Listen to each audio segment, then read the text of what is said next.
Assalamualaikum warahmatullahi wabarakatuh. Alhamdulillah alladzi anzala ala abdil kitab wa lam yaj'alhu iwaja. Asyhadu an la ilaha illallah wa syarika lah wa asyhadu anna muhammadan abduhu wa rasuluhu alladzi la nabiyya ba'dah. Allahumma shalli wa sallim wa barik ala Muhammadin wa ala alihi sahbihi wa walah. Wala haula wala quwata illa billah. Pertama-tama dan utama mari bersama-sama kita panjatkan puji syukur kehadirat Allah Subhanahu wa taala yang tidak pernah putus melimpahkan nikmat karunia pada kita sekalian, khususnya nikmat iman dan Islam. Salawat dan salam semua dilimpahsurahkan kepada baginda Rasulullah Muhammad SAW bersama keluarganya, para sahabatnya, para tabi'in, tabi'ut tabi'in, dan seluruh pengikutnya hingga akhir zaman. Para sahabat warga IKP 4 yang saya hormati, sebelum melanjutkan paparan saya, perkenan saya untuk menyampaikan disclaimer bahwa saya tidak memiliki ilmu agama Islam yang memadai, yang mumpuni untuk diberikan kepada para hadirin.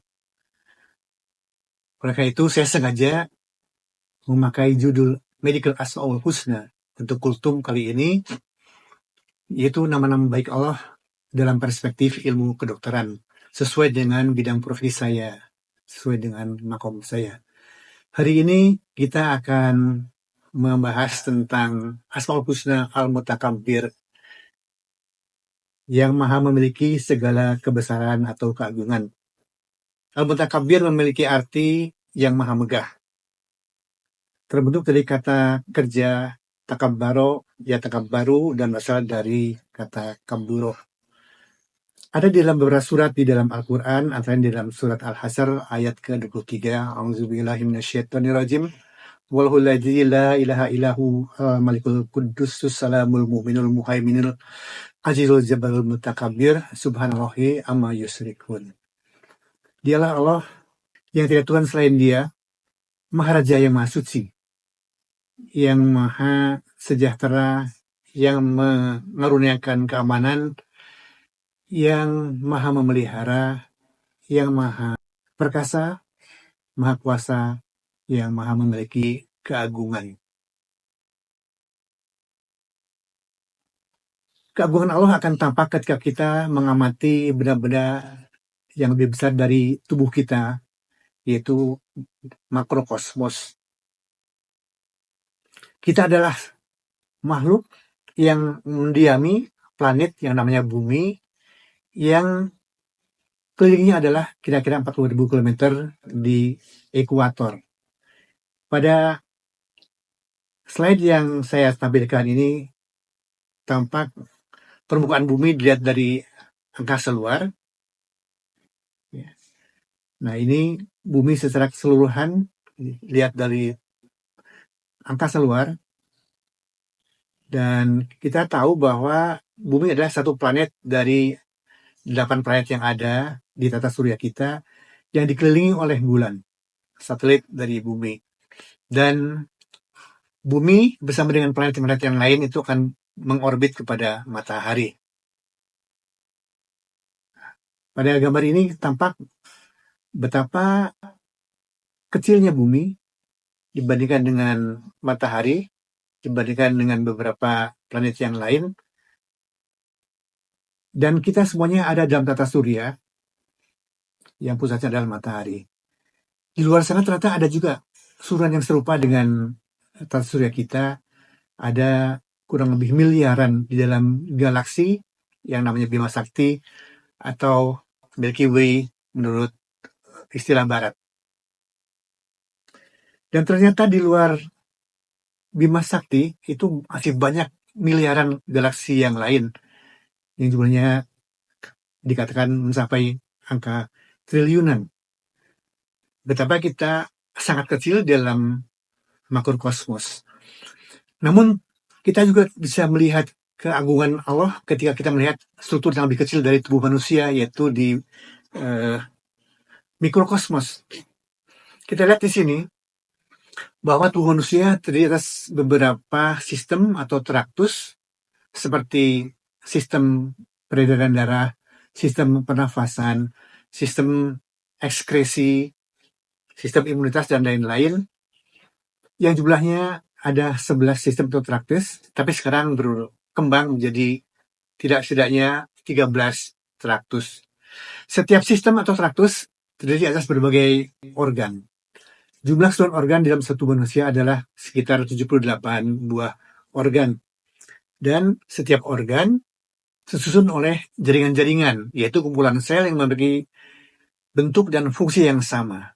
Kita lihat di sini jaringan epitel hewan yang melapisi organ-organ hewan yang bentuknya berbeda-beda tergantung dari fungsinya. Ini juga yang terdapat pada tubuh manusia. Ada jaringan dari organ liver, ada jaringan dari organ paru, ada jaringan dari organ ginjal, yang semuanya bentuknya berbeda dan sangat khas. Sekarang kita melihat pada struktur yang paling kecil dari jaringan, yaitu sel. Sel adalah unit terkecil dari makhluk hidup. Kita lihat di sini gambaran dari satu sel yang ukurannya lebarnya kira-kira 10 mikrometer atau 10 juta meter. Betapa sangat kecil. Ya, ketika masuk ke dalam satu sel, maka kita akan menemui satu bangunan di tengah yang namanya inti sel, dan di luarnya adalah cairan sitoplasma yang berisi berbagai organ. Kita lihat di sini ada mitokondria, ada vakuola, ada lisosom, ada retikulum endoplasmik, ada ribosom, dan lain-lain. Kesemuanya merupakan organ yang memiliki fungsi yang khusus. Ya. Oleh karena itu, di dalam sitoplasma ada fungsi-fungsi yang dilakukan organ-organ tadi, seperti fungsi transportasi. Ada yang berfungsi untuk membuang sampah. Ada yang berfungsi untuk menghancurkan bagian-bagian sel yang tidak berguna lagi. Ada fungsi untuk menampung air dan cadangan makanan. Kesemuanya memerlukan energi, dan energi tadi akan dihasilkan oleh mitokondria. Kita lihat sekarang bagian yang paling penting, yaitu inti sel. Inti sel mengandung bagian utama, yaitu rangkaian DNA yang disebut dengan kromosom. Jumlahnya ada 86 kromosom dalam tubuh manusia yang terdiri atas pilihan dari DNA.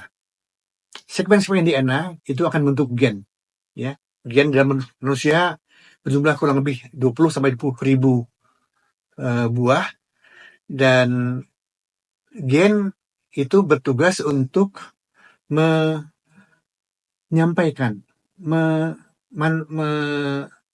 menyebarkan, menghasilkan sandi-sandi, kode-kode yang akan diterjemahkan oleh tubuh menjadi, misalnya bagaimana membentuk protein, bagaimana kaitannya dengan imunitas. Jadi dan gen di dalam kromosom tadi memiliki sandi yang jumlahnya kira-kira ada 3 miliar. Ya, jadi sandi-sandi sangat banyak, dan kita tahu bahwa jumlah sel di dalam tubuh manusia itu juga tidak sedikit, tidak ribuan, tidak jutaan, tidak miliaran, tetapi ada triliunan.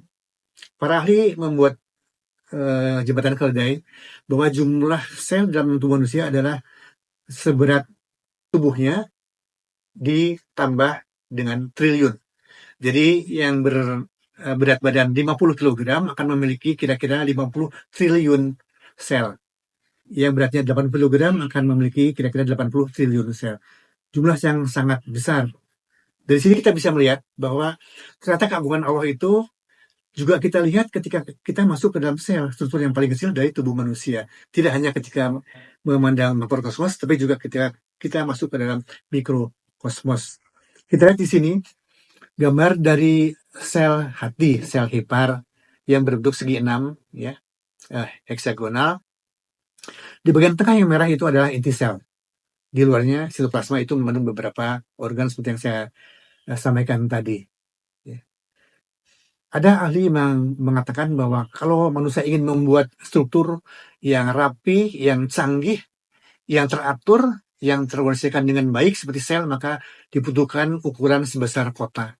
Ya, Maha Besar Allah yang bisa merangkum semuanya dalam bentuk yang sangat kecil di dalam sel manusia. Apa keutamaan kita memahami Asmaul Husna Al-Mutakabir? Kita harus mengamalkan Asmaul Husna Al-Mutakabir dengan bersikap rendah hati dan tidak sombong. Dan kita sadar bahwa hanya Allah yang tempat kita memohon pertolongan, pelindungan. Al-Mutakabir memaksa kita untuk kita selalu bersikap tawadhu, tidak takabur. Dan kita siap untuk membantu yang lemah. Dan tidak merendahkan orang lain. Ketika orang lain membuat kesalahan atau khilafan, maka kita tidak segan untuk segera memaafkan kesalahan orang tersebut. Oleh karena kita sama-sama sadar bahwa kita semua juga hamba Allah yang sangat kecil, yang hanya merupakan bagian kecil dari alam semesta ini. Demikian barangkali bisa disampaikan, mudah-mudahan bermanfaat. Billahi taufiq wal hidayah. Wassalamualaikum warahmatullahi wabarakatuh.